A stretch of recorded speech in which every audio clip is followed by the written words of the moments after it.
fact, we're in the car, normal, singing songs, doing our shit, and then in 2 seconds, everything just changes.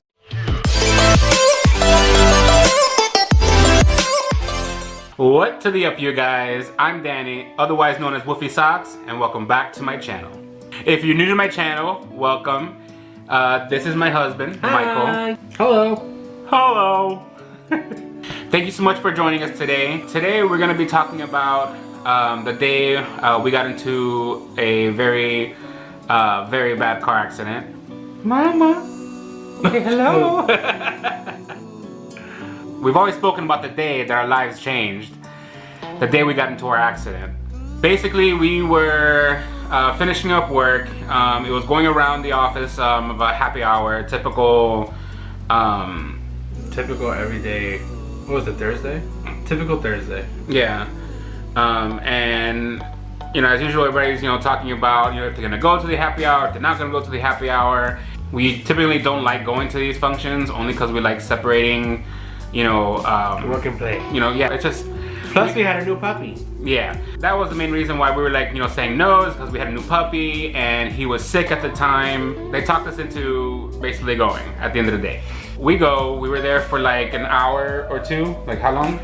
Yeah, we were there for like an hour, like maybe 2 hours or an hour and a half. We really hated leaving him alone because he would, not only was he sick and we were worried about that, but he would, diarrhea all over the house and stuff like that. So oh my god, it smelled so bad. Like, and I'm already like kind of like OCD and like smells and stuff like that gets me like very nauseous and just, I hate the smell of caca.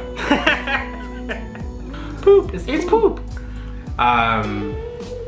So we already had the mentality of we need to go home after work. We're not gonna do that. Yeah. But somehow I guess this was, I don't know what, I think somebody was leaving or it was like a last kind of hurrah for them. Yeah, I forget who it was. And they convinced us to go, so we ended up going for a little bit. We weren't there long at all because literally like we ate some hors d'oeuvres, we talked, we walked around, and literally like that was it. And before this video even goes any further, we were not drinking. Yeah. This wasn't a drinking accident or anything that had to do with alcohol. We were 100% fine. Yeah. Very early on, there's he was like maybe 22, 23. It looked like him, right? Mm-hmm. In a sports car driver, like an asshole. We were literally like, blocks from our house. Like when I mean blocks, we were like blocks from the house. We're at the last flight before, so if we would have kept going forward, we would have made a left and we would have been home. Right. So we were literally like less than a block away from our house. But as we were approaching the light intersection, that same asshole threw himself in front of us, and like there's 3 lanes, and then the 4th lane here is a left hand like turn lane. So there's basically, you have the stoplight, so you have the 3 greens here, and then this light, so well, most of the time it's red because this lane here will be turning left. So this douchebag is in this lane here, okay, and this lane basically was green light, and he decides not to turn left and throws himself back into oncoming traffic. We were already in that lane. He like sideswipes like the car, and literally my car just bolts, like it literally just shifted the car, like ricocheted the car this way. I don't know how to like describe it other than that. I was literally like gripping the steering wheel, trying not to hit any other vehicle.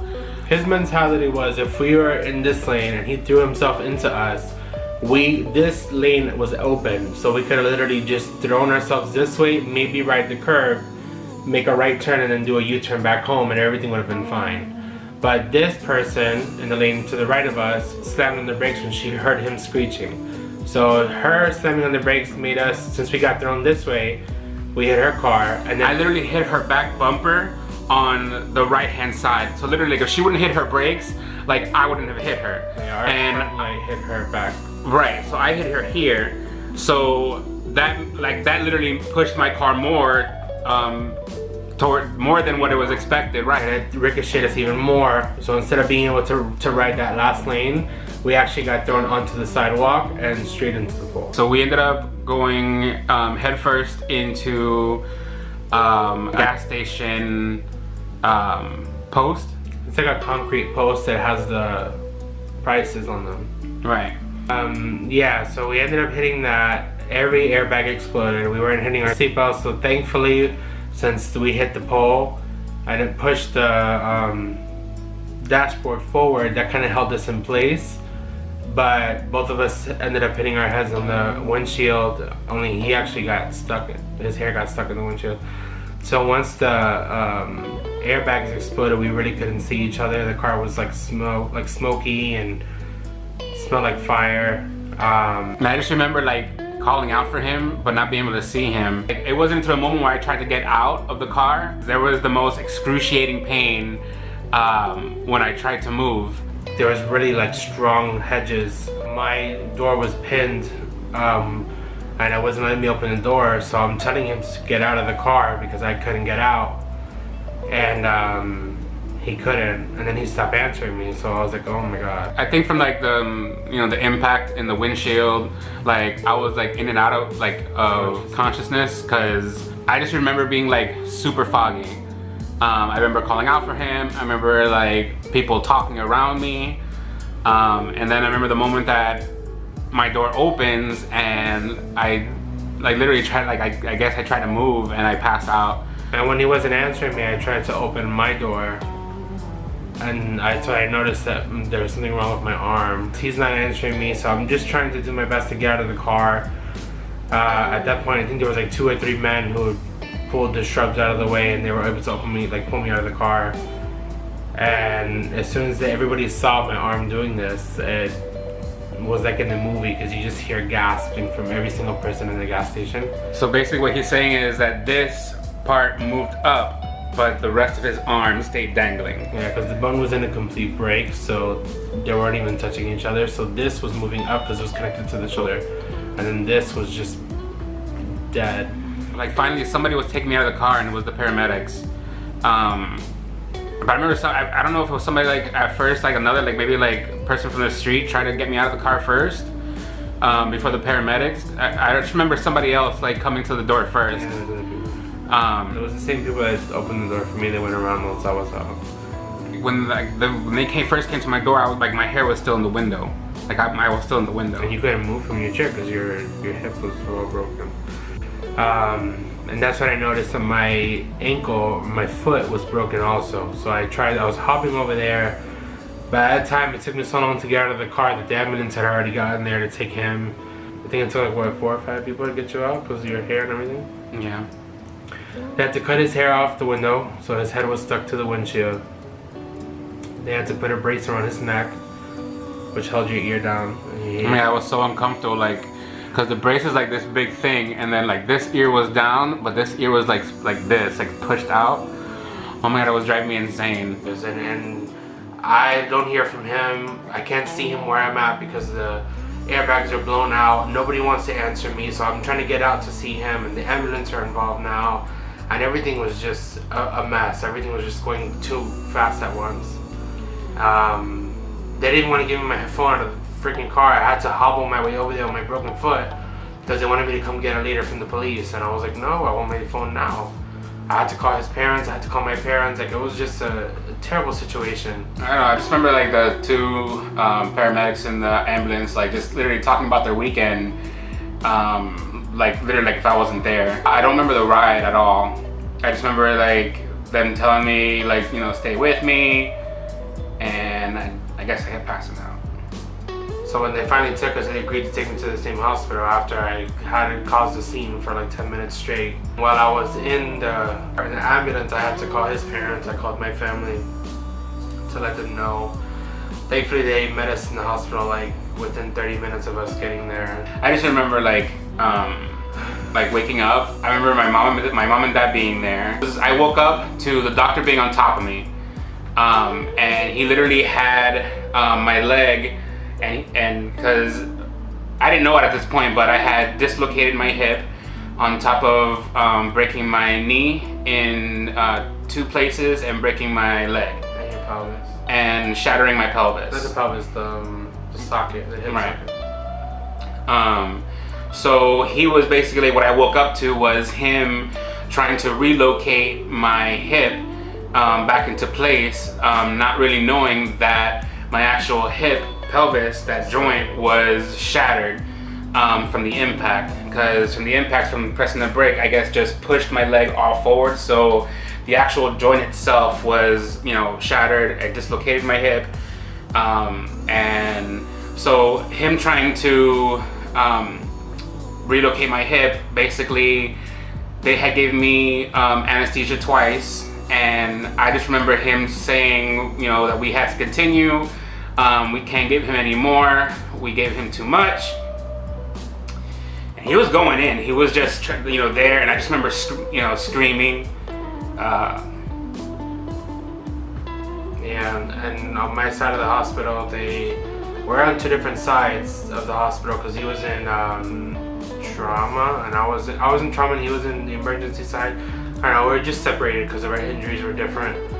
And they're putting me back and forth, and I start bleeding little by little, and then by the end of it, I'm gushing blood, and I'm not really paying attention because I'm so worried about. No one wants to give me a straight answer until my family got there and were able to tell me what was actually going on.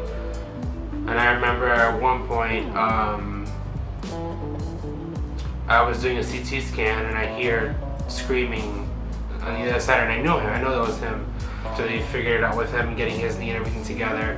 They were able to set us to where we can see each other for like 2 seconds, and I know he was just, you know, sad and everything. It was just, it was a mess. Yeah, I remember then, like, after everything, because literally, like, they, you know, I know the doctors were trying to do everything they could, you know, and after everything, like, they did more damage. At one point, because we hadn't seen each other, so one of the nurses had brought our Gerties together, and I got to hold his hand. I just remember apologizing. I remember saying I was sorry. It's taken me a long time to take the blame off my own shoulders, because I blame myself for a long time, a very long time. And I still have my moments where because I'm in pain, you know, to this day. So there's my moments where I get upset at myself. Yeah, it was one thing I remember. It was him blaming himself because the only reason he took a lot of blame because he was the one driving. Because I'm sure anybody that was driving would have felt the same way I know I would have if I was driving. And I was just trying to reassure him that it wasn't his fault. Like, we literally had no control over that accident. We were literally just in our own lane and someone threw themselves in front of us. Like, there was nothing we could have done. If it was either we get into an accident the way that we did, or we get into an accident where we hit him head on, and we still would have been maybe even worse off. So, you know, we did what we had to do. I just thank God for his quick thinking that it wasn't as bad as it could have been. I felt like shit knowing that he was blaming himself and having to go through all the stuff that he had to go through. So they were just making these promises that we were gonna get a room together, where they put me in an empty room where 2 people can go, and they're like, yeah, we're gonna bring him up here and you guys are gonna be together. And then they bring him up, and then they're fighting on not bringing him in the room because they said that it's against hospital policy to not have, like, I guess family or something in the same room. And then they're having it in the hallway, and they're back and forth, and my family is going at it with them, and his family's going at it with them, and they come to me and they ask me, what do you want to do? And I said, honestly, I don't care, just put him into a room, like, take care of him, don't have him in the hallway like he's a dog. I remember that's exactly what I told her, word for word. So they finally take him to another room, because I was like, at the end of the day, I don't care, we're together. Like, in the physical room, what's more important is he gets somewhere where they can actually take care of him and he's not laying in the hallway in pain.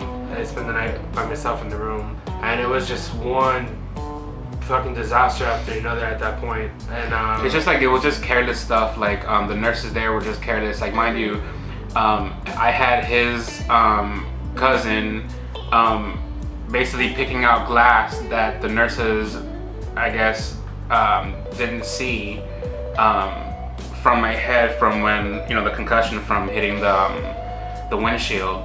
And she was literally picking them out of my scalp. The next day I had my hip surgery. I still had to wait like almost 2 weeks, right?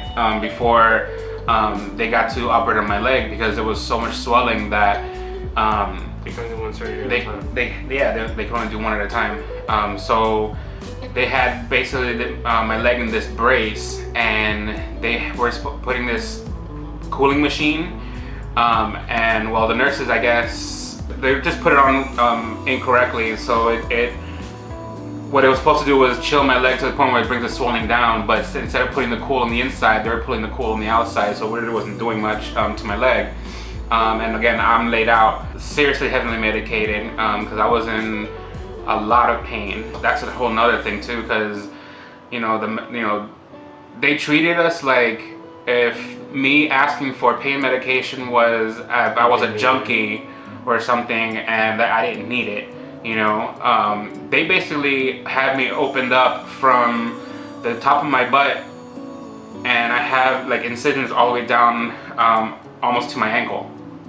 So it was just weird having to beg for medication, and that's at one point. The treatment in this facility was horrible. We did have a few people that were like angels at the time, because especially the first day where they didn't want to put us together. The only male nurse that we had, and he was just talking to me. It was after my surgery for my arm had finished, and it was like 3 in the morning, and everybody had gone, or my family was left, his family left, and he's talking to me about the accident, because I had just woken up from my anesthesia, and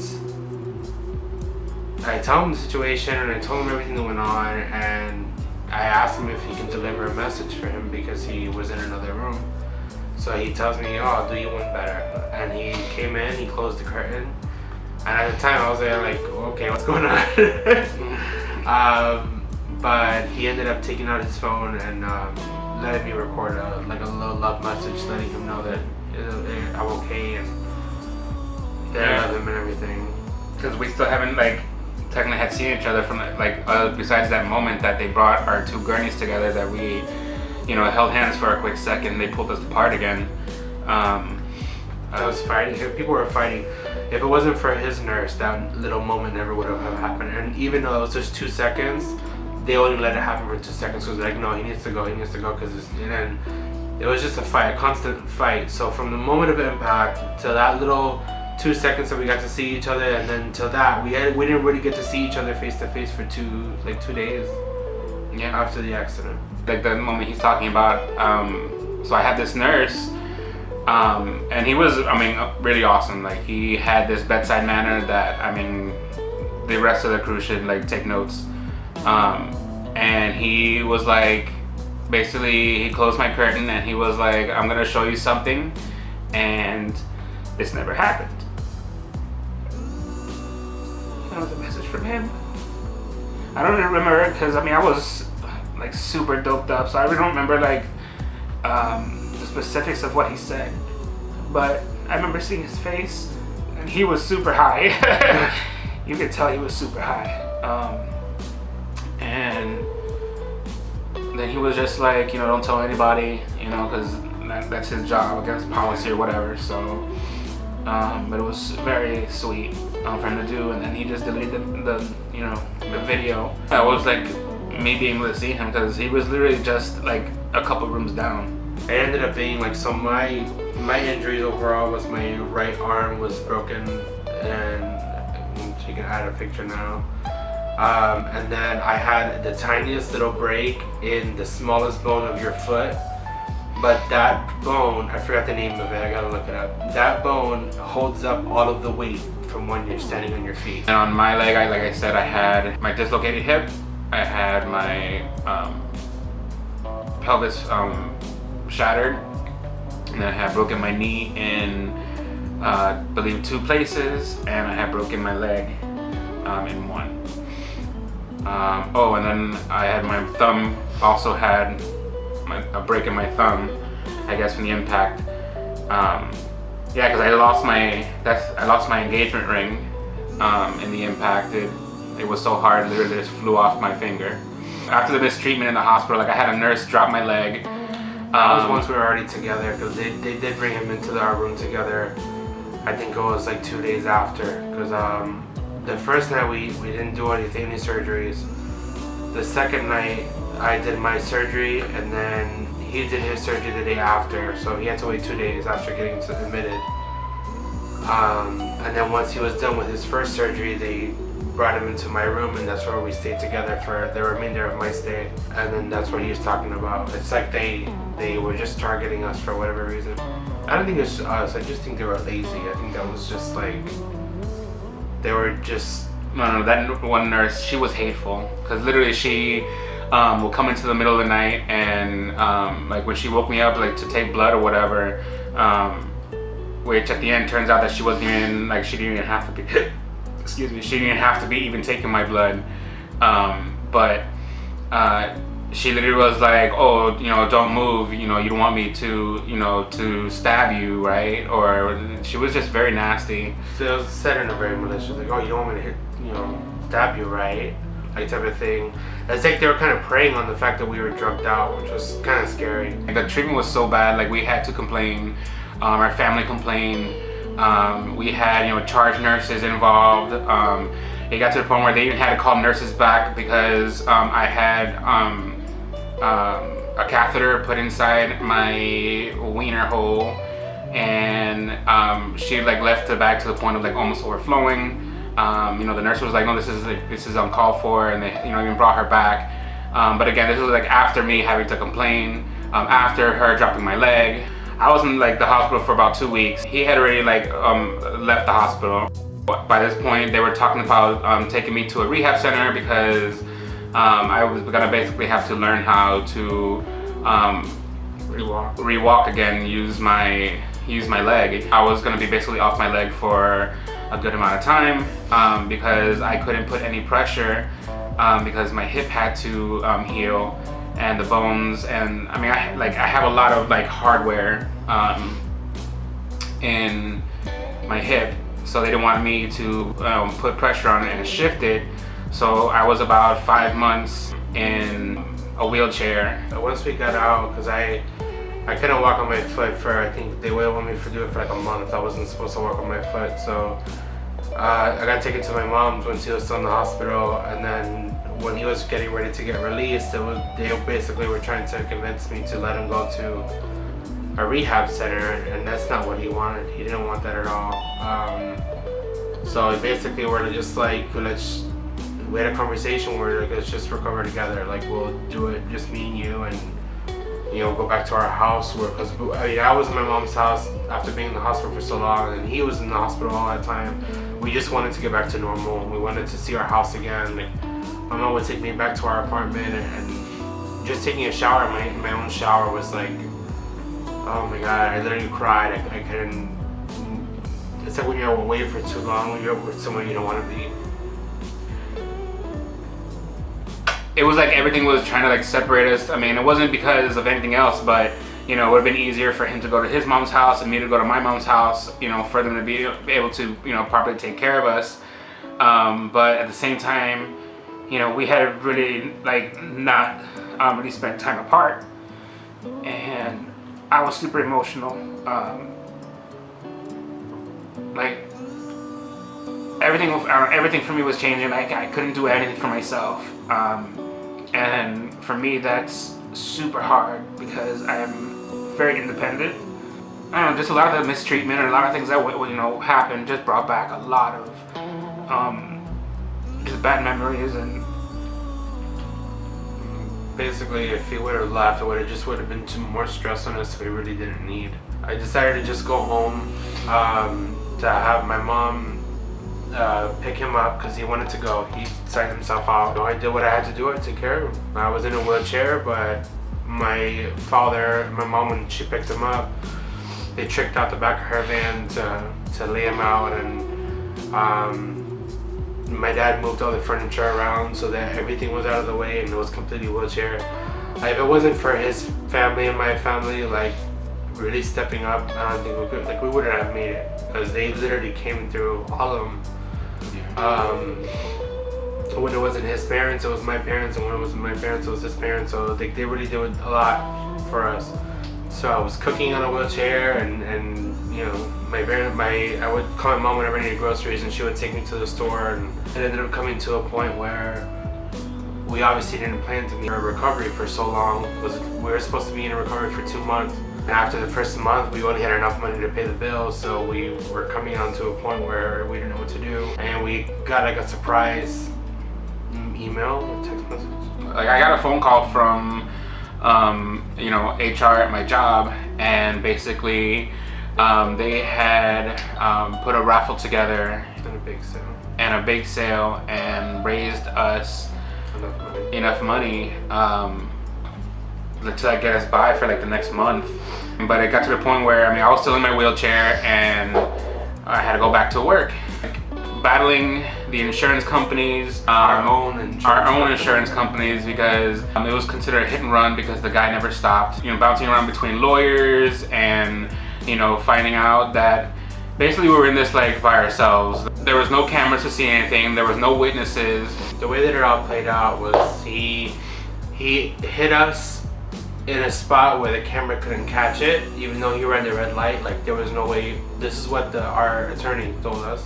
In between one of my moments of consciousness, they were serving me with a freaking ticket for this accident because I rear-ended this lady. I was just one beating after the other, and then my insurance company, basically what the attorney says is because it was a mom and pop insurance, and basically the attorney says that with all our injuries and the amount of everything that they would have to pay out for the accident, that would basically put them out of business. And he was saying this because my insurance company basically dropped me, said that I wasn't the one driving, said that Michael was the one driving. Mind you, I had paramedics prying my head off the windshield. You know, I was served with a ticket. There is more than enough evidence, you know, stating that, and I have this insurance company sending me documentation stating that due to the fact of Michael driving, that he wasn't insured, they're dropping me. They're denying my claim. They basically dropped me, and they refuse any phone calls from the attorneys. They refuse any phone calls from the hospitals, me, and this was coverage insurance. Right. They ended up sending me back a check for the entirety of what I've already paid them for that year. Basically, they were saying if I cash that check, that I waive all liability from them. And I wasn't gonna cash it. I waited. As time went on and money got tighter and tighter and tighter, it got to the point where they kept dodging everyone's phone calls, denying every claim. And now I have the hospitals coming after me, the doctors coming after me because, you know, you have to go through your car. If it's a car accident, you have to go through your car insurance first. And the hospital goes through that, and so then they were saying that I didn't have insurance, and the hospital's coming after me. It was just so overwhelming. And then at this time, I wasn't sleeping. I went about almost a month, right? And I couldn't sleep. I had severe insomnia where I legitimately was like awake for about a month. And I would see the sunrise, sunset, and I felt like I was going insane. And there was nothing. I took sleeping pills, nothing would help, nothing. I couldn't sleep. I was just in so much pain. You know, dealing with all this, you know, back and forth legalities, and, you know, being in the right and having these, you know, companies basically finding every way not to pay you and help you. Like, you're paying insurance, and, you know, for what? You know, it was just horrible that they were getting away with this, and they got away with it. They don't exist. Like,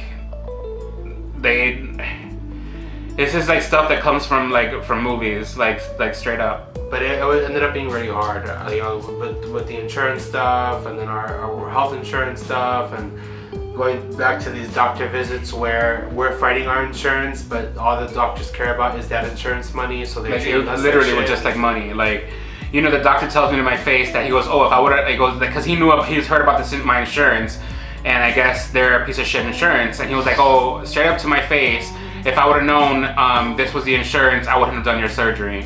How are you gonna tell somebody that? It was just poor treatment from the get-go. It was just a long process. It took about a year and a half for me to even like fully kind of like walk. I had a four-legged walker for like 6 months, right? Yeah, it was like a slow transition from a wheelchair to a walker, to a cane, and then to a boot.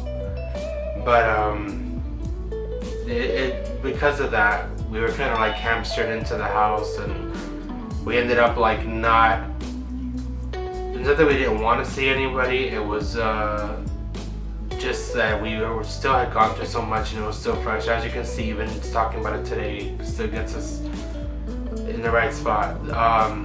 So it was just a hard time coming to situations. Then to know that because even the officer told us like, you guys shouldn't be alive right now after what I just seen, because the car was destroyed. And to know that, and to have family, to have friends that don't care, like and it's like it was everywhere because we posted it. You know, we post on social media often. We posted it, and there was no, trying to reach out, but they were asking for other things that were like not important. So it was just kind of an eye-opening situation. So it kind of caused us to be a little more inverted than we normally were. We didn't know how to deal with people anymore, because if they're not gonna be there for you when you're about to die, what are they gonna be there for? When you're just to go out and party, like none of that matters. It literally like changed everything. Like that, like it became like where we were like being constantly going out and doing stuff and hanging with people and whatnot, to nothing. We had struggled a long time with the social anxiety, and so it's normal to have it at first, but to have it, I think he had it more than me, just because I still was able to go out and go grocery shopping and stuff like that, because my leg healed after about a month and a half, so I could drive and everything on my own.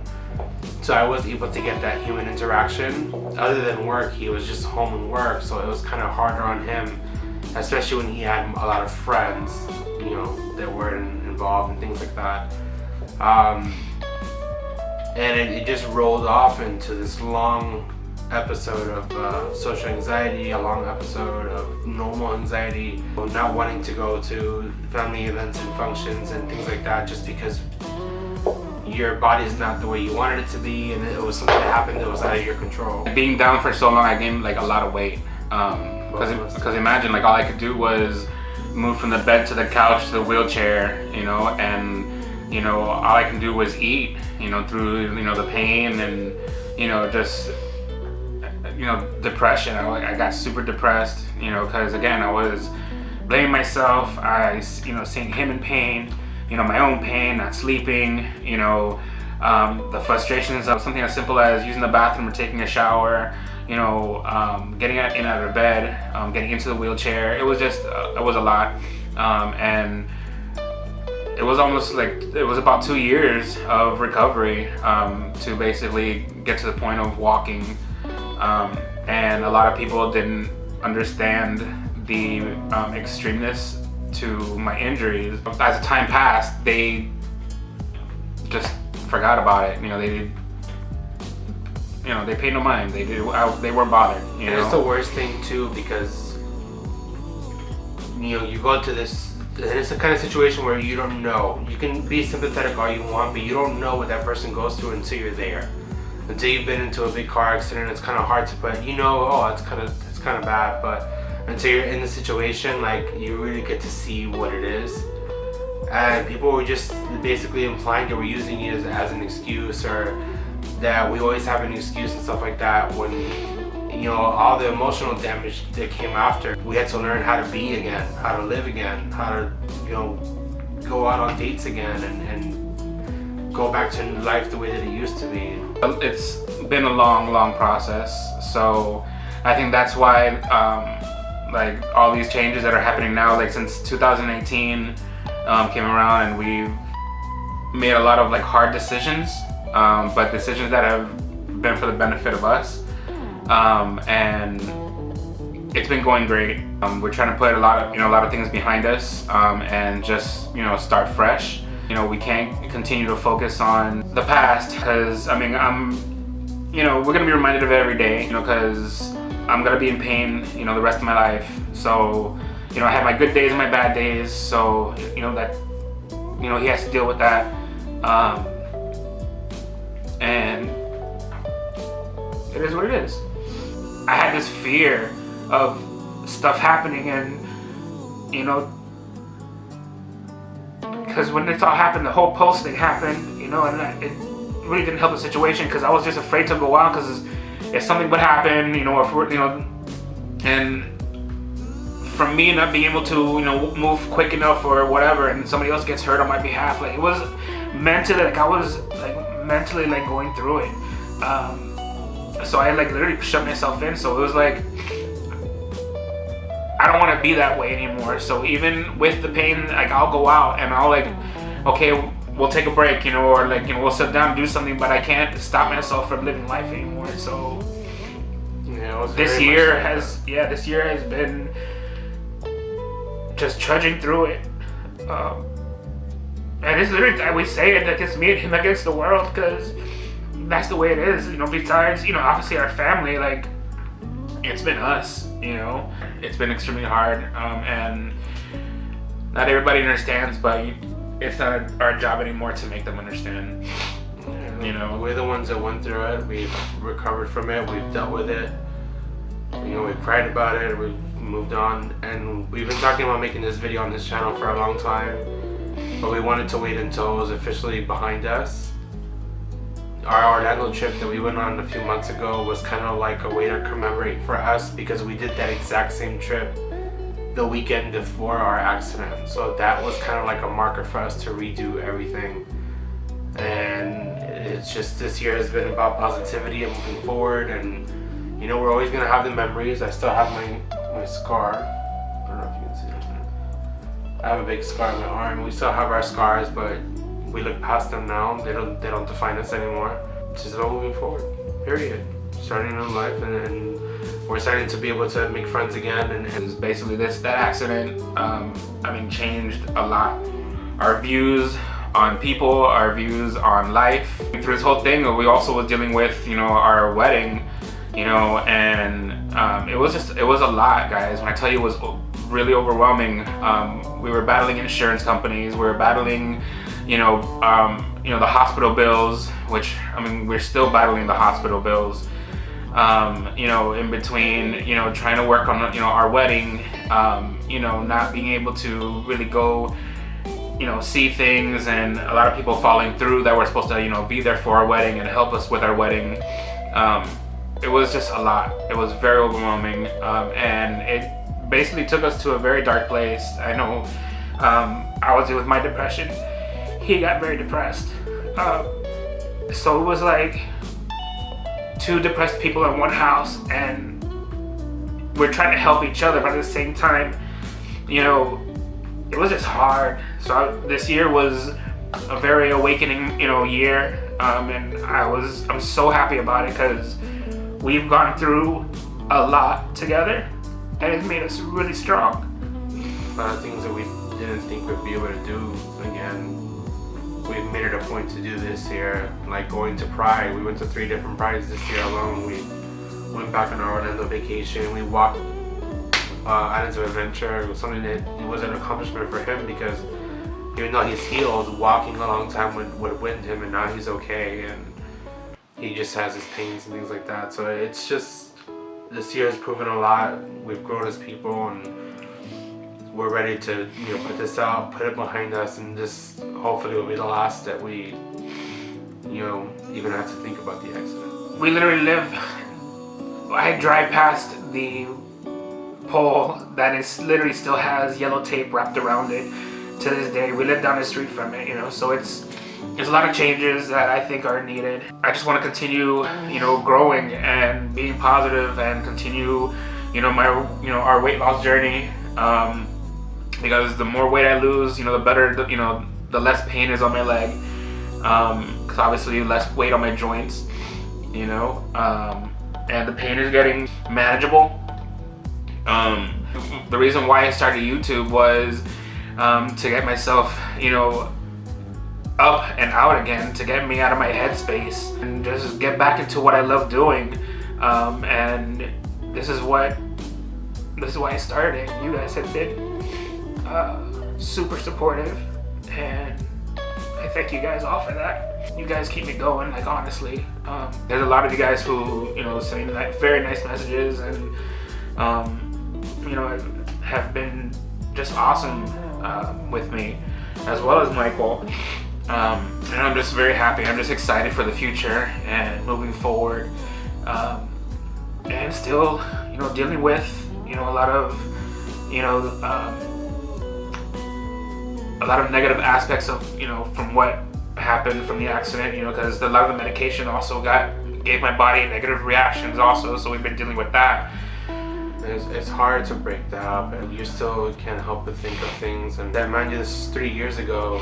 We've had the mentality for that long, when it's hard to completely break out of it. And for me, I'm proud of him and his channel, and all of you guys and things like that for keeping him going, because I seen him at his worst. I seen him at his darkest.